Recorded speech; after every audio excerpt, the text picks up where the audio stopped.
Welcome to Raji ஆச்சி சமையல். இப்போ நம்ம ஆனியன் பொடி தோசை செய்கிறது எப்படின்னு பார்க்க போகிறோம்.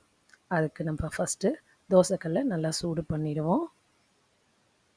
ஒரு கரண்டி மாவு எடுத்து நல்லா பரவலாக பரப்பி விட்டுட்டு கொஞ்சம் வெந்ததுக்கப்புறம் அதில் ஆனியனை பொடி பொடியாக நறுக்கி பரவலாக தூக்கி விட்டு மேலேயே பொடி இட்லி பொடி இருக்கும்ல நம்ம வீட்டில், அந்த பொடியை நம்ம லைட்டாக மேலே பரவலாக தூவி விட்டுட்டு 2 ஆனியனும் பொடியும் பாண்ட் ஆகிறதுக்காக நல்லெண்ணெய் சேர்த்துக்கலாங்க. நான் இப்போ நல்லெண்ணெய் தான் சேர்த்துருக்கேன். உங்களுக்கு நல்லா டேஸ்ட்டாக வேணும், உங்களுக்கு நெய் பிடிக்கும்னா நீங்கள் நெய்யை கூட ஊற்றி அப்ளை பண்ணிக்கலாம். இப்போ நான் நல்லெண்ணெய் தான் ஆட் பண்ணியிருக்கேன்.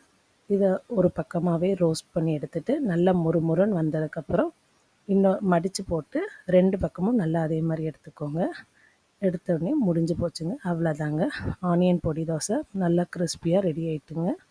சாப்பிட்டு பார்க்கலாம் வாங்க.